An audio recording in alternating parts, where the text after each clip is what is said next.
En este módulo vamos a analizar el estándar de protección a la inversión de libre transferencia de recursos y balanza de pagos.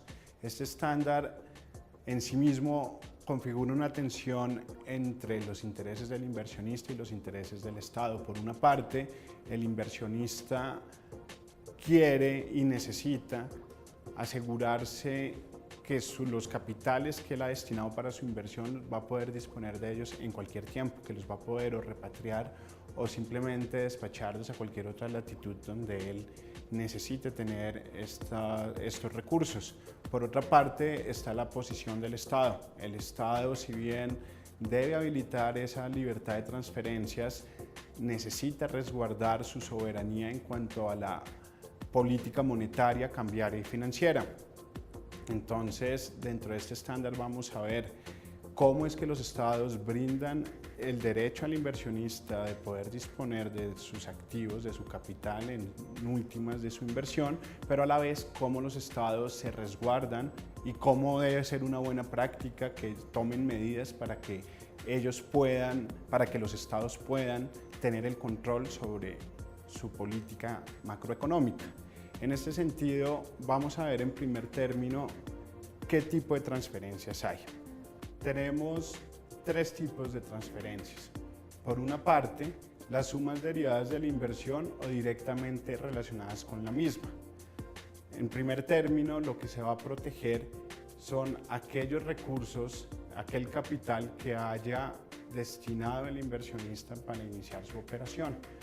Asimismo, las utilidades que el inversionista perciba de estos. Esto puede ser utilidades que estén relacionadas directamente con la producción de sus bienes o de sus servicios en el territorio del Estado receptor de la inversión, o podría ser también dividendos. En cuanto a las sumas que no son la inversión en sí misma, pero que están directamente relacionadas, tenemos las rentas. Y estas rentas tienen que ver con préstamos que haya recibido el inversionista, con contratos que estén siendo ejecutados y los derechos económicos que se deriven de estos. En segundo lugar, tenemos otro tipo de transferencia que es el resultante del comportamiento del Estado receptor de la inversión. Con esto queremos decir que cuando quiera que el Estado receptor de la inversión haya sido condenado por infracción a los derechos que tiene el inversionista y su inversión en un acuerdo internacional de inversión, esa condena económica está garantizada por la libertad de transferencias. Entonces, una vez esté condenado por una suma de dinero el Estado receptor de la inversión, se apareja una obligación adicional para el Estado, que es permitir que el inversionista pueda disponer de estos recursos. Y finalmente tenemos como tipo de transferencia las transferencias desde el exterior, lo que quiere decir en últimas que son aquellas sumas que el inversionista necesita mover de su estado de origen hacia el estado receptor de la inversión para poder llevar a cabo la iniciación de su inversión, así como ampliarla. Con todo, lo que se le está garantizando acá al inversionista es que él pueda disponer de manera ágil, oportuna y en una moneda de libre convertibilidad de aquellos recursos que son su inversión en sí misma o que son producto de esta.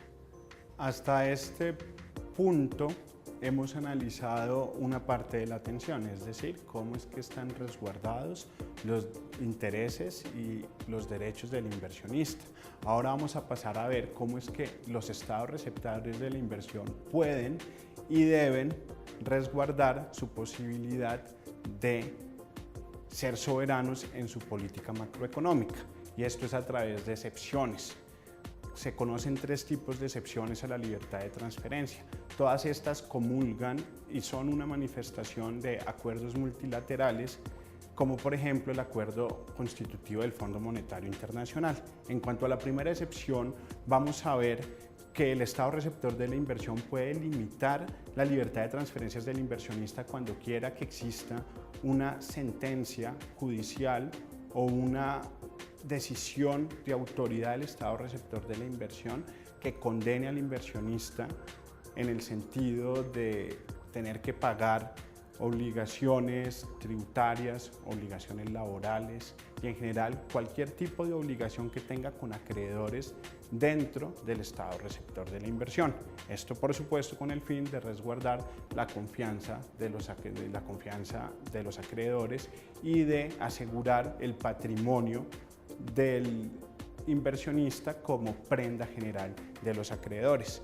Asimismo, en este grupo de excepciones se incluye los procesos de reorganización empresarial y los procesos liquidatorios, es decir, los procesos concursales.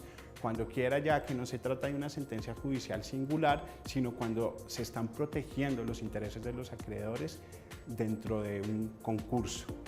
Entonces, en estos dos casos es que encontramos el primer grupo de excepciones a la libertad de transferencias. Por otra parte, vamos a tener la excepción de cuando en el estado receptor de la inversión hay desequilibrios en la balanza de pagos o serias dificultades macroeconómicas.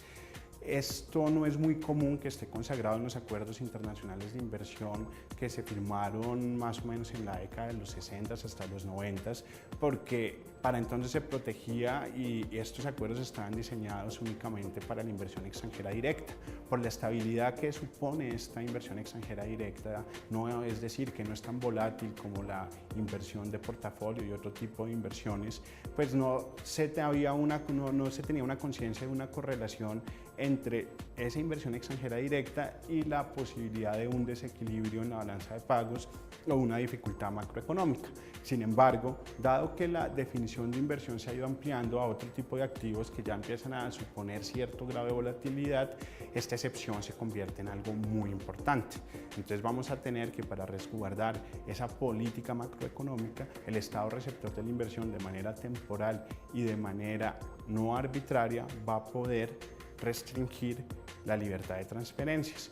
Y por último, vamos a encontrar como excepción las denominadas medidas prudenciales. Con esto, los estados receptores de la inversión lo que buscan es asegurar la seguridad, la solidez y la integridad del sistema financiero. Estas tres excepciones han sido incorporadas en todos los acuerdos internacionales de inversión celebrados por Colombia, por lo que podemos decir que nuestro Estado, si bien garantiza a los inversionistas el poder disponer de sus recursos, a su vez está resguardando los intereses nacionales.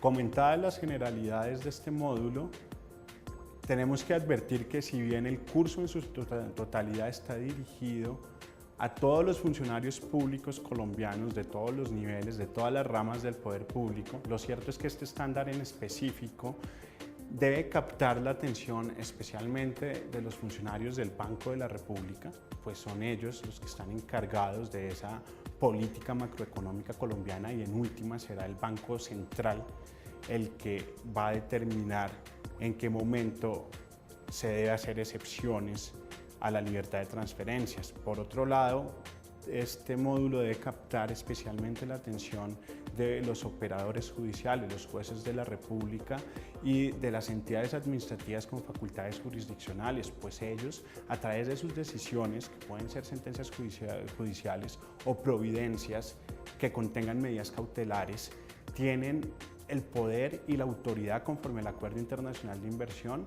de limitar esa libertad de transferencias. Entonces, con sumo cuidado, esperamos que estos funcionarios estudien el módulo y que en la práctica, siempre que vayan a tomar una medida de esta naturaleza y tengan conocimiento o por lo menos un indicio que se trata de un inversionista extranjero cubierto por un acuerdo internacional de inversión, que nos consulte.